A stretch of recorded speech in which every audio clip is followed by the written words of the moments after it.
Eh, entonces, el ejercicio que estamos haciendo es este. Considere 4 fórmulas. Entonces, las 4 fórmulas son esta, esta, para todo X, para todo Y, R, F, X, Y, F, Y, X, esta tercera que ya la hemos visto, y hay una cuarta fórmula que es esta. Y entonces la pregunta es, hay 4 modelos, ¿en cuáles de esos modelos las 4 fórmulas son ciertas? Entonces, 2 modelos eran los naturales con la suma y el 0, los naturales con la multiplicación el 1. Entonces, la cuarta fórmula sería que ya cumplían esos tres. La cuarta fórmula en la multiplicación diría esto. Para todo X, X por X es igual a X. ¿Eso es cierto en los números naturales? X por X siempre da X. En unos casos, 1 por 1, 0 por 0. Pero el resto ya no da. 2 por 2 da 4. Entonces, eso no es cierto para todo X. Por lo tanto, en el modelo con la multiplicación el 1, esa fórmula no es cierta.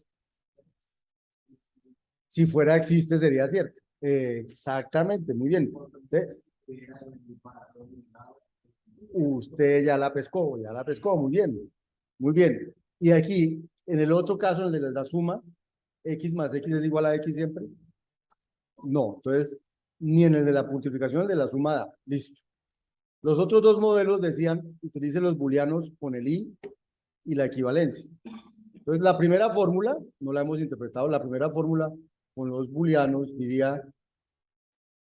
diría esta primera fórmula? Diría, muy bien, sí señor, X y Y es equivalente a Y y X. ¿Y eso es cierto para todo X, para todo Y?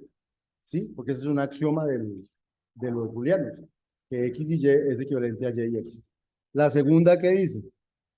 La segunda dice X y Z es equivalente a X y Z. ¿Y eso es verdad? Sí, porque la conjunción es asociativa. Y la tercera dice X y true. Uh, ¿Cómo dice el modelo? El modelo dice, el primero. Ah, sí, sí. Entonces, X y true es equivalente a X. Y eso es verdad. Porque X y true da el valor de verdad de X. Entonces, tengo que cumplir las 3 primeras. ¿Y la cuarta cuál sería? La cuarta sería X y X equivalente a X. ¿Y eso es cierto? Sí, ese axioma, ¿cómo se llama? Idempotencia. Exactamente. Entonces, las 4 son ciertas para ese. Y para el O va a pasar lo mismo. El O es conmutativo, el O es asociativo, pero con el O va a decir X o false, es equivalente a X, también es cierto. Y X o X es equivalente a X, idempotencia también. Por lo tanto, las dos respuestas correctas aquí eran este y este. Y vemos cómo nos fue en general. La mayoría escogió los dos que están bien, pero algunos escogieron estos. Creo que se han dado cuenta porque ni la multiplicación ni la suma, ellos no son idempotentes en los naturales. Bueno, dicho esto, entonces, esto es la manera en que uno formaliza el concepto de modelo. Entonces, ¿qué es un modelo? Entonces, un modelo no es un dibujo como, o sea, lo que quiero es que no les quede en la cabeza que los modelos, no les vaya a quedar en la cabeza que los modelos son, pues, no les vaya a quedar en la cabeza que los modelos son dibujos, como este o como este. Esos no son modelos. Esos son gráficas de los modelos. Pero un modelo formalmente no tiene dibujos, no tiene gráficas, no tiene círculos, no tiene esas cosas. Un modelo formalmente lo que tiene es cómo tiene un modelo, formalmente lo que tiene es cuál es el dominio, cómo se interpretan los símbolos de función de predicado y de constante, cómo se interpretan variables libres si las hay. Eso es lo que tiene un modelo. Ahora, si usted es capaz de imaginarse gráficamente al modelo, pues use las gráficas, que fue lo que hicimos en los otros casos. Pero, por ejemplo, cuando pusimos los naturales, no nos imaginamos gráficamente los naturales. Nos imaginamos lo que usted ya tiene, los naturales que usted tiene en su cabeza, la aritmética que usted ya sabe. E igual uno puede decir, no, mi modelo es un conjunto donde están los estudiantes de este curso y la relación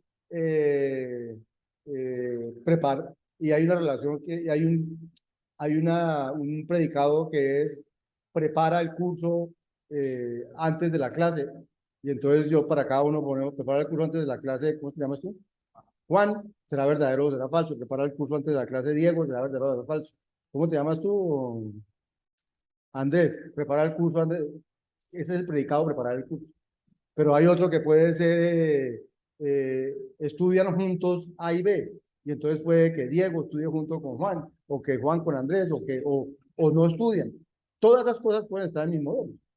Porque mi modelo es una manera de aterrizar un poco símbolos. O sea, la lógica son muchos símbolos. Y la manera de aterrizarlo es cómo interpreto esos símbolos. Cuando me dicen cómo los interpreto, yo ya puedo darle valor de verdad. Antes no. ¿Listo? Eso es un modelo. Ah, estoy grabando, muy bien. Entonces, la pregunta es, modelos, hay miles de modelos para las mismas letras. Se me puede ocurrir cualquier conjunto, me puede ocurrir como modelo. Y, y, y entonces la pregunta que hay es, entonces, ¿sí existirán fórmulas válidas? Porque es una fórmula que sea cierta en cualquier modelo. O sea, ¿cómo se me puede ocurrir una fórmula que sea cierta en cualquier modelo? Ya, miren, ni siquiera estas fueron ciertas en todos los modelos. Ya encontré modelos donde hay una fórmula que no es cierta. Pero, será que hay una fórmula que no sea cierta en los booleanos? Entonces, por ejemplo, que me pusieran, eh, que aquí me hubieran puesto, eh, yo qué sé,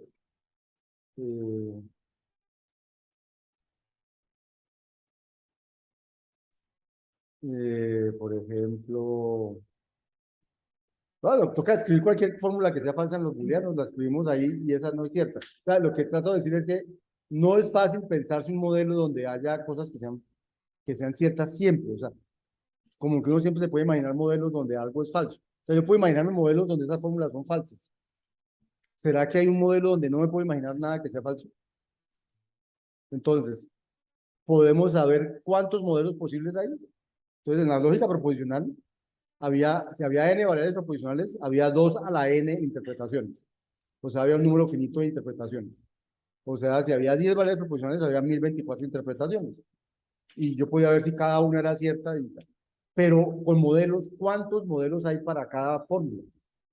Entonces, puedo poner como conjunto lo que yo quiera. Cualquier cosa que me ocurra como conjunto puede ser el dominio. Y ahí cualquier interpretación que yo hago, eso es infinito, pero infinito montonones. Entonces, ni siquiera los podemos generar automáticamente como para probar uno por uno. Entonces, la pregunta es, ¿y en esa infinidad de modelos, ya no son interpretaciones finitas, sino infinidad de modelos, hay fórmulas que sean tautologías? Y entonces, la respuesta es, sí las hay. Imagínense, sí las hay. Por ejemplo, esta fórmula que dice, para todo X tal que si dos puntos phi, es equivalente a para todo X tal que true, dos puntos, phi implica psi. Aquí faltó el dos puntos. ¿Eso no es? No es acá. Listo, listo. Entonces, esta fórmula, por ejemplo, que esto es equivalente a esto, siempre es cierto en el cálculo de la lógica de predicados. No importa cuál sea el modelo que se le ocurra, esta fórmula es equivalente a esta fórmula. No importa cuál sea el modelo que se le ocurra, existe un X tal que psi dos puntos phi, es equivalente a existe un X tal que true dos puntos phi psi. No importa cuál sea el modelo que se le ocurra, no para todo x phi 2 puntos sí es equivalente a existe un x tal que phi 2 puntos no sí. No importa cuál sea el modelo que se le ocurra, esta es cierta, esta es cierta, esta es cierta, esta es cierta, esta es cierta, esta es... Y empiezan a aparecer un montón de fórmulas que son ciertas, no importa cuál sea el modelo que se le ocurra. Pues esas son las fórmulas que van a ser nuestros axiomas y nuestros teoremas en la lógica de predicados. ¿Cómo la ven? Eso es lo que vamos a ver. Entonces, ahí terminamos la clase de hoy. ¿Qué vamos a hacer?